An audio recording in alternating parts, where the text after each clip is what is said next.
Governor Pritzker, thank you for doing this. I want to start with the fact that we've now learned the Trump administration is preparing to launch what they call major immigration enforcement here in Chicago in the coming days. The Homeland Security Secretary on Friday suggested, quote, we're going to use LA as an example. So that mix of federal agents deploying with the assistance of National Guard troops potentially to protect them and federal property. What's your response to those apparent plans?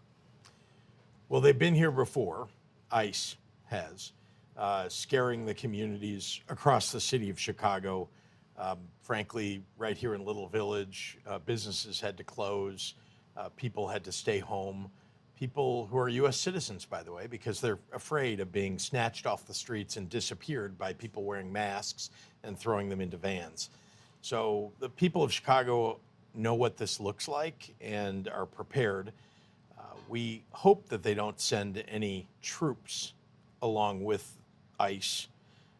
And if they do, they'll be in court pretty quickly because that is illegal. Posse Comitatus does not allow U.S. troops into U.S. cities to do, to fight crime, to be involved in law enforcement. That's not their job. If they're doing federal immigration work, a judge might say, if they're protecting those federal agents, that's okay. I mean, you'll just fight that in court as long as you can? Well, National Guard troops, any kind of troops on the streets of an American city don't belong unless there is an insurrection, unless there is truly an emergency. There is not. Have you been briefed by anyone in the administration about these plans? No one in the administration, the president or anybody under him, has called anyone in my administration and me, have not called the city of Chicago or anyone else. So it's clear that in secret they're planning this, well, it's an invasion with U.S. troops if they in fact do that. The other thing is, they ought to be coordinating with local law enforcement. They ought to let us know when they're coming, where they're coming, if it's ICE or if it's ATF or whoever it is. But they don't want to do that either. And I must say it's disruptive, it's dangerous, it tends to inflame passions on the ground when they don't let us know what their plans are and when we can't coordinate with them. We're speaking with Homeland Security Secretary Noem on Sunday. If she were to call you, what would you say? What's your message to her? Well, I tell her that what she's doing is inflaming passions and causing disruption that doesn't need to be caused. We have people that have lived, yes, in the state of Illinois and the city of Chicago for decades, working here, paying taxes. They're law-abiding members of our communities, friends, neighbors, and why are we arresting them? Why are we making them disappear? Indeed, they're even disrupting the lives of people who are attempting to go through a legal process to stay in this country, who've been invited to a hearing, and then they're arresting them in the hallways on their way to that hearing. So this is dangerous. They shouldn't be doing it. It's anti-American. It's un-American. And I would tell her to maybe check herself for what does she really believe. She's also critical of the fact that Chicago is one of those cities that doesn't cooperate with federal immigration operations. And she was quoted as saying that Illinois, quote, refuses to have our back. Well, that's not true. In fact, there were police officers who made sure that there was nobody interfering or attacking or causing problems for the ICE officials that were here. People have a right to express themselves. People have a right to their First Amendment, freedom to express.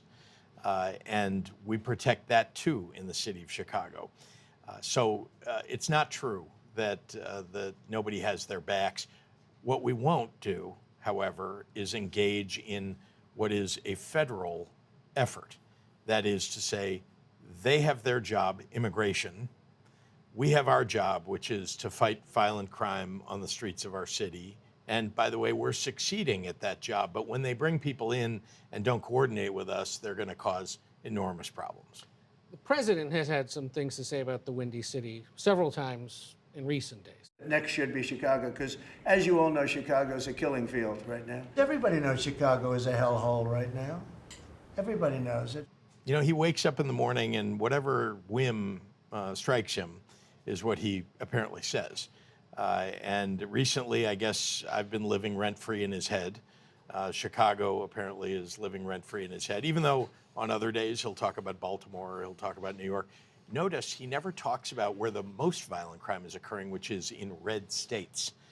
Illinois is not even in the bottom half of states in terms of violent crime.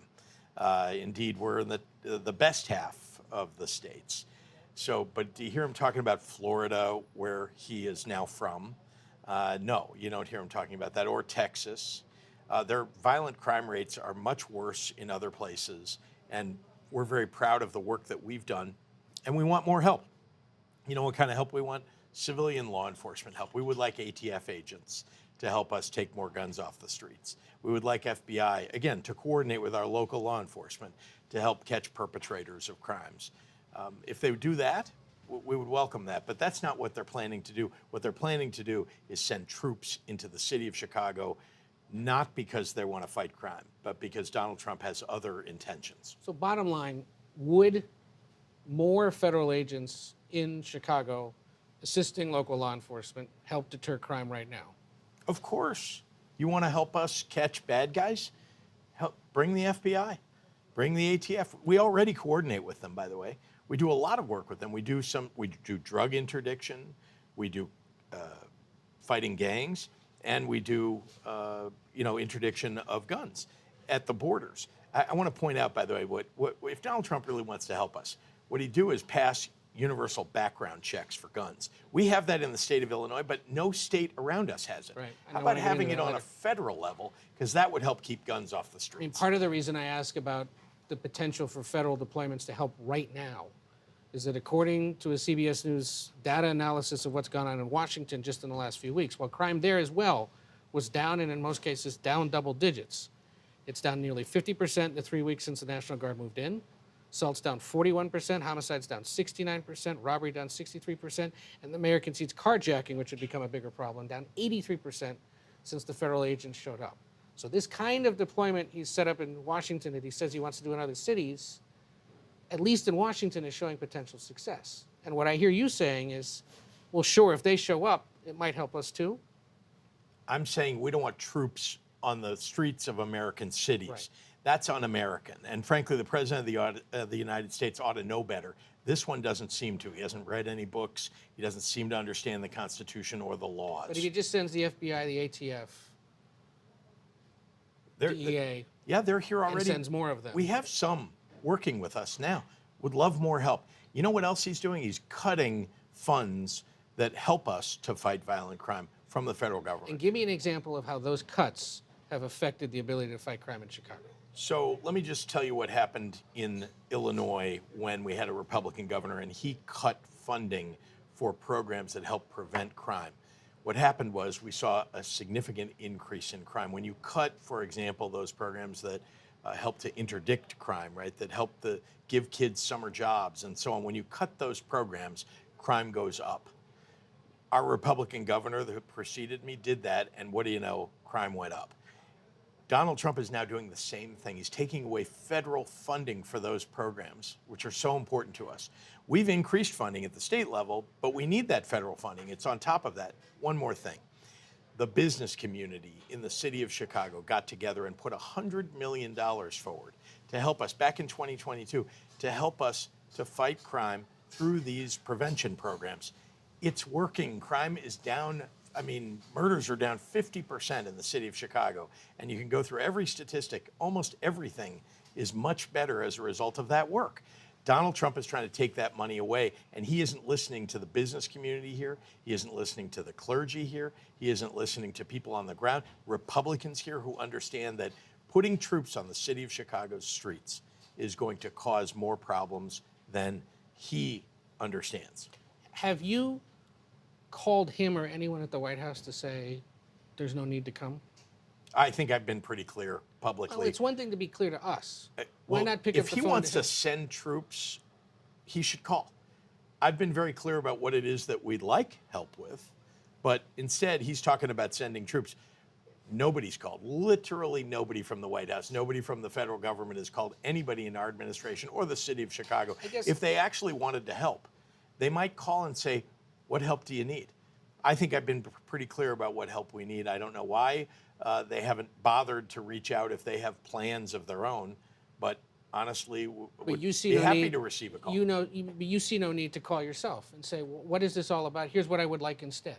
When we have an emergency and we need the federal government to send troops in, believe me, I will pick up the phone and call. That is not something going on in Chicago today.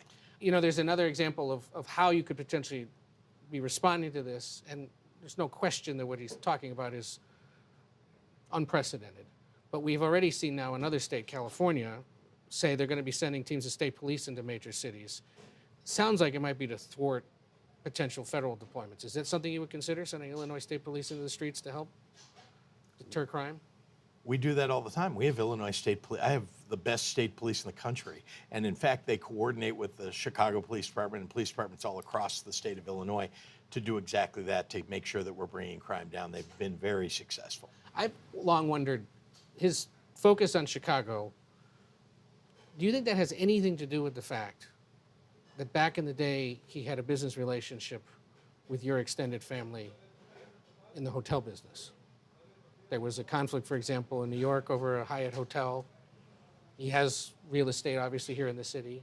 I mean, could that be part of it? He mentioned, for example, this past week, I'm in the hotel business.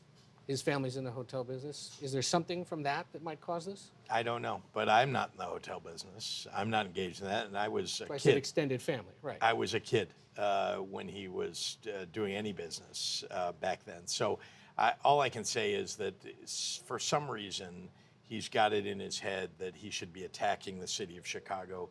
We won't stand for it. What do you think it's going to do to the country if that happens? Deploying in Washington where he has federal control is one thing. But if he sends military forces into a major American city in a state that didn't ask for it, beyond Los Angeles, what do Americans make of that?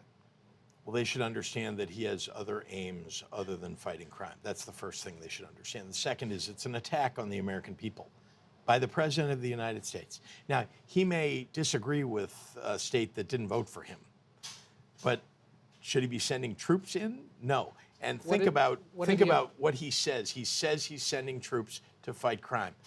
Are any of the red states that voted for him, seeing troops in their states, and yet they have higher crime rates than the city of Chicago? No. You said he has other aims. What are the other aims? The other aims are that he'd like to stop the elections in 2026, or frankly, take control of those elections.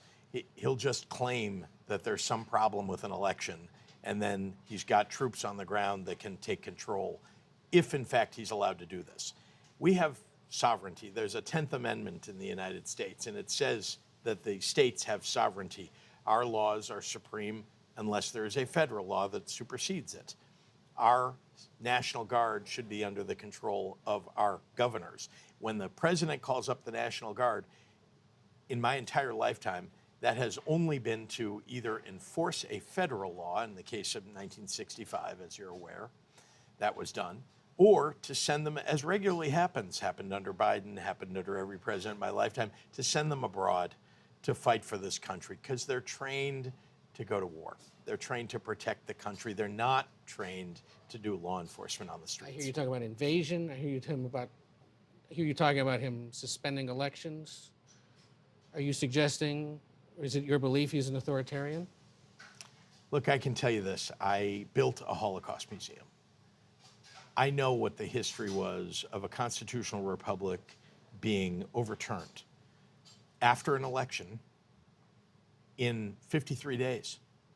And I'm very, very concerned. We could talk about lots of authoritarian regimes in the world, but that just happens to be the one that I know. And I can tell you that the playbook is the same. It's thwart the media. It's create mayhem that requires military interdiction. These are things that happen throughout history, and Donald Trump is just following that playbook.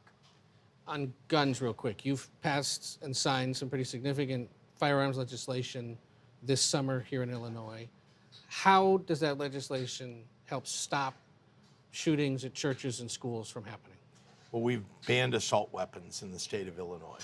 We've banned bump stocks. We've banned switches that turn a regular gun into essentially an automatic weapon. These are all things that reduce the number of shootings. And by the way, guess what? Shootings are down significantly in the city of Chicago and across the state of Illinois. And again, I very much believe that people who have a right to own a gun should be able to go get one. But that you've got to have universal background checks. You've got to make sure that you're not selling guns that give someone the ability to commit a mass attack in a school or anywhere else. But people have a right to protect themselves. There's a Second Amendment, and I believe in that. You're having some issues with the states around Illinois, right?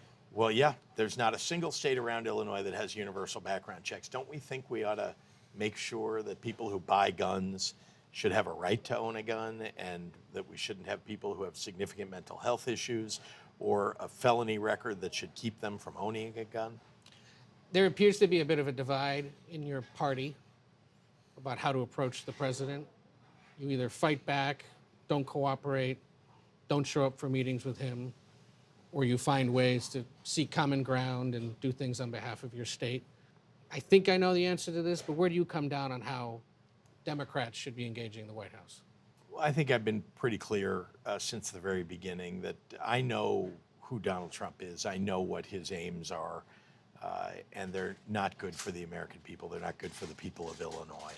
And so, yeah, I've been standing up to Donald Trump, and I'm going to do everything I can to stop him from taking away people's rights and from using the military to invade states. I think it's very important for us all to stand up. I've called for people to get out in the streets, use their megaphones and their microphones, make sure they go to the ballot box to vote.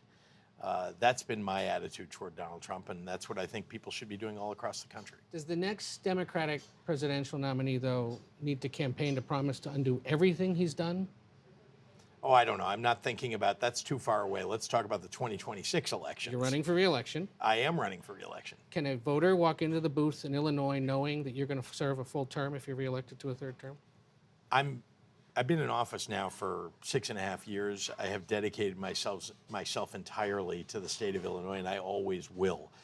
I don't know what the future holds. What I can tell you is I'm totally dedicated to upholding the rights of people in the state of Illinois and making sure that we're protecting them, especially from a tyrant who's taken over the White House. But are you planning to run for president right now? My plan is to run for re-election as governor of the state. Is it something you think about at least? You know, I look around, we've got a bench among the Democratic Party that is really terrific. I could point to governors, I can point to senators. I think there are a lot of good choices. I can just say that there's no reason for us not to be thinking about all of those choices and thinking about what is it that the American people really want. What they want is to be able to go to the grocery store and afford things. They want to be able to buy a house. They want to be able to get a good job. And those are things that Democrats are fighting for. Republicans with tariffs, with fighting against the middle class by giving a massive tax cut to the wealthiest while taking away Medicaid and food assistance. Clearly, Republicans are not on the side of average working people in the United States. But when we talk about the bench, is it responsible, is it accurate to put you on that bench? What's accurate is that we've got a terrific group of people who could be president of the United States on the Democratic side. And I'm happy to stand with them as we stand against Donald Trump. When people start looking at the future field and your name comes up and you're familiar with this, they go, well, yes, successful Midwestern governor, but he's a billionaire whose family made its money in hotels. Is a guy who's a billionaire because his family made money in hotels and other successful companies the answer to the Democratic Party's future, especially when the base of your party is so worried about issues like income inequality and the rich getting away with things that the working class doesn't? You know, people asked that question when I ran for governor back in 2018. And I think what I've proven to them is, first of all, I won by a significant margin, almost 16% in this state.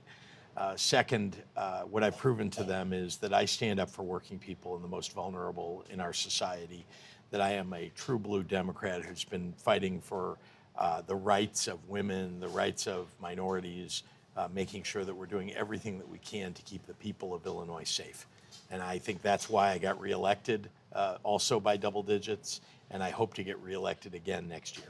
And bottom line it for us, Is there any chance Illinois redraws its congressional lines before next year's midterm elections?